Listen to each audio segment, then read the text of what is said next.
start the workout. Definitely one of the most interesting devices of this year, the Huawei Watch 3. But does this great-looking design justify the steep price tag? Let's inspect.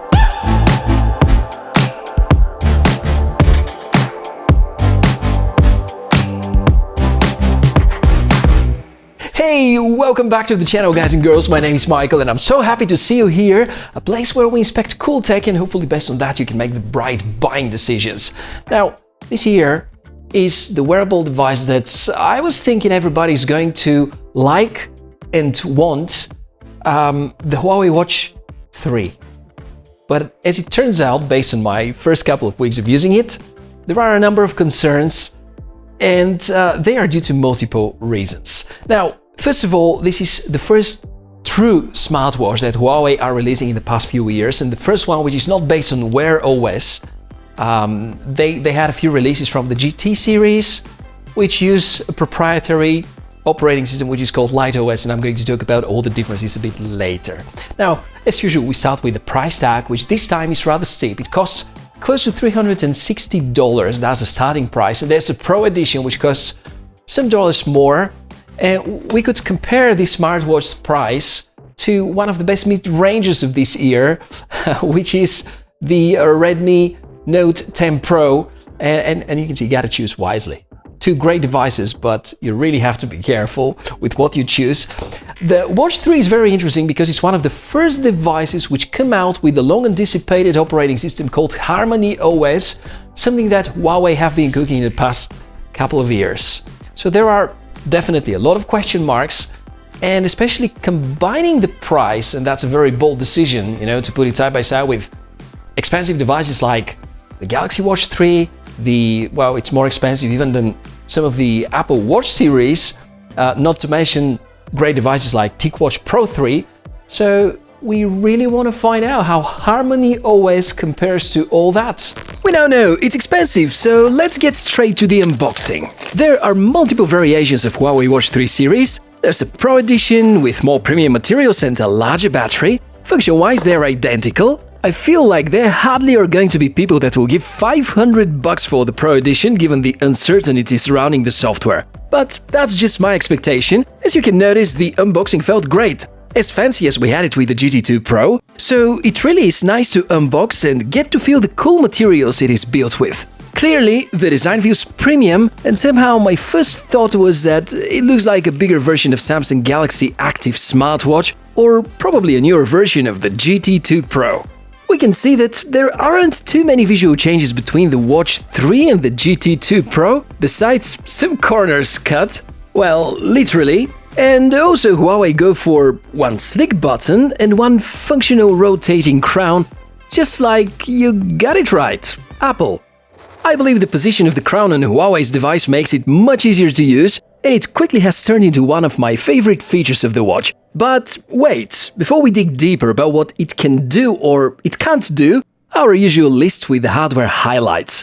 Huawei have just mentioned that they have integrated a dual chipset architecture, and confirmed information refers to a combination between HiSilicon 1132 and the Kirin 710L.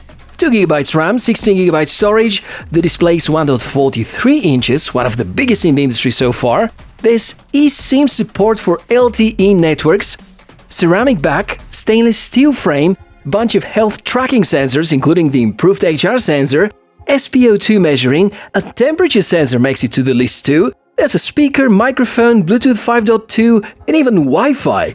This is all backed by a 450 mAh battery with wireless charging option, that's why the watch is a bit bulkier, and it weighs 54 grams. Waterproof, of course.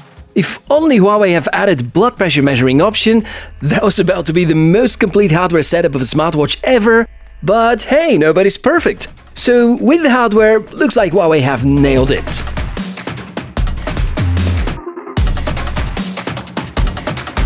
There's something really important to highlight in this video, and it's going to help you to understand the major differences between this Watch 3 and the previous release, which is the GT2, well, that's the GT2 Pro, and you can see that on the outside they look very much alike, especially on the back side. But internally, there are major differences. I'll start with the GT2 Pro, which is one of my favorite wearables ever. It has very basic processor and only 32 megabytes RAM, which is a very insignificant quantity, especially when you compare it to this year's smartphones like 2, 4, 6, 12, 18 gigabytes.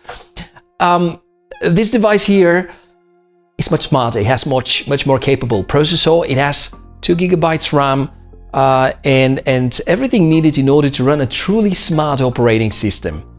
And because we have, better hardware setup, the Watch 3 comes with HarmonyOS. Well, we get the promise that HarmonyOS will eventually make its way to GT2 Pro, but right now it's only with the Watch 3, and it's much smarter. It can control a Wi-Fi module, and the most important part, it allows you to install additional third-party apps.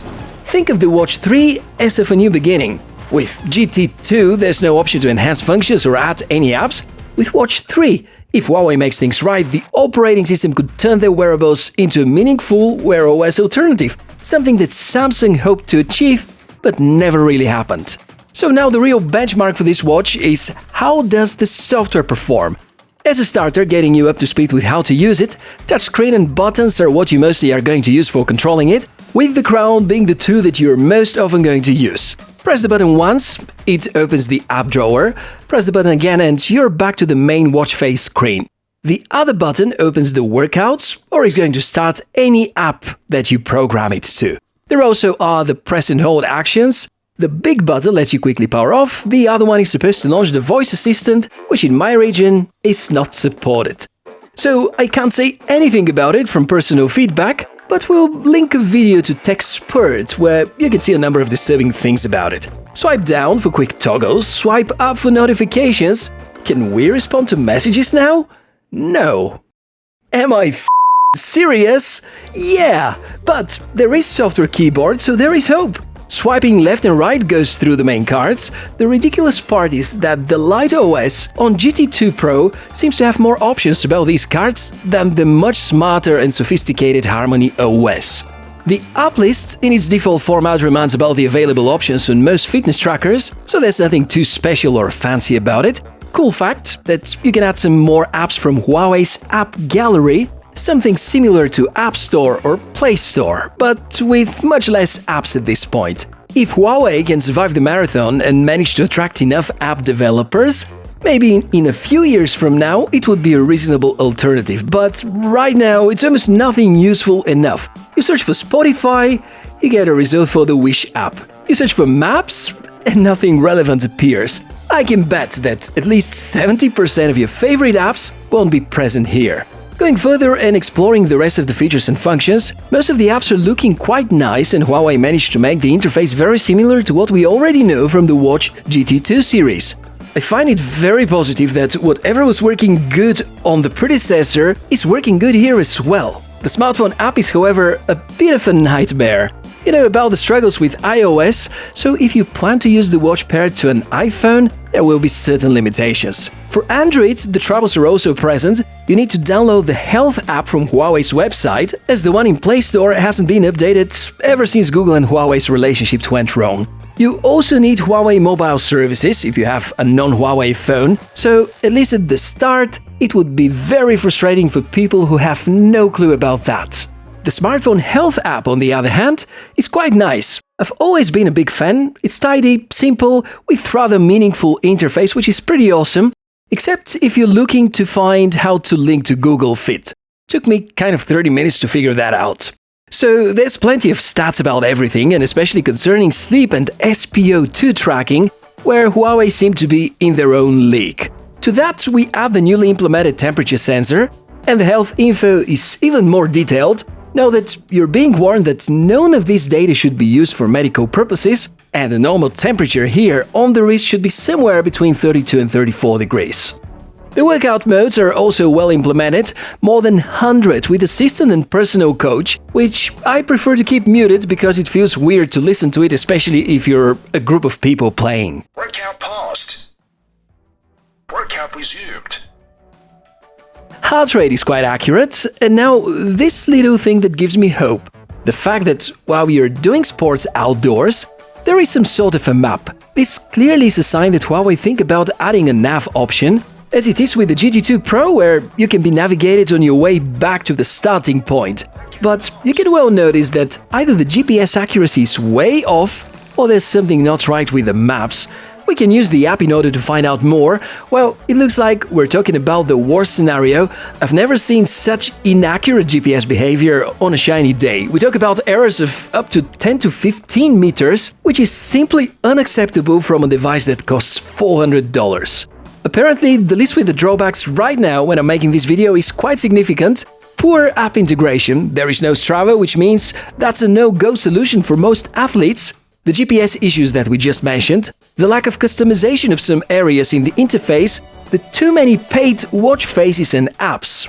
If you want to attract customers, make them free, prove that you're good enough, and then ask for more. And also the battery life, that's a downgrade as compared to the previous generation. After explaining to you about the hardware differences and the operating system structure, I think we can understand why. But the thing is that nobody enjoys some cool features to be taken away, especially at a steeper price. Never mind, in my case, I was usually getting around 4 days between charges with everything on, except for always on display, which is definitely a big consumer, and the Wi-Fi. Turns out that the Wi-Fi usually consumes around, well, I was noticing between 20 and 30% from the battery juice. Apparently, I never have a chance to use the LTE option, but so far it looks like it's gonna be much easier to activate eSIMs on Huawei watches as it is on Wear OS devices, and that's very important and a positive thing. But with LTE on, battery life is going to be even worse, so with all the tracking features on, 2 to 3 days seem to be a realistic expectation. There's a specially developed battery saver mode just in case. It turns the watch into more of a fitness tracker. A $350 fitness tracker indeed.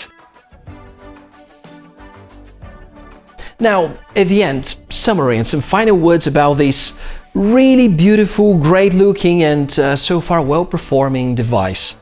The hardware is brilliant. Question is about the software, and I think the success of this smartwatch depends very much on the success of HarmonyOS. So if you're watching this video at some time in 2022, or probably by the end of 2021, I would ask you to pause the video, open Google or whichever search engine you have, and figure out whether Huawei managed to add some good apps, especially important is navigation or maps app, and whether they managed to deliver consistent, good, reliable software updates. Because that's the essential part. If that's what they can make right, I think this is going to be a very successful product line. But if it fails, well, that's probably going to make a huge favor to Wear OS and all the competitors. And only time can show which is going to be the device or the product to stay and be most successful. But anyhow, maybe you can share with me what you think about all that.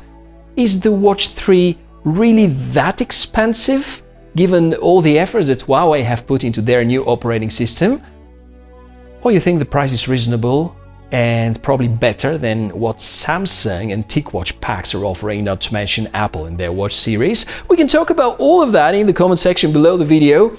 And just like every annoying YouTuber, I'm going to ask you to support the channel in any way or form that you can and want. It would cost you probably just a second or two, and you can hit the like button, you can subscribe to the channel, share the video with friends, and you can find more information, links to all the gear in the description right below. It's been such a pleasure to see you here on the channel in the past few minutes, and I so much hope to see you in the next episode. And enjoy the rest of the day, live a healthy life. I'm Michael, gotta see you soon. Bye!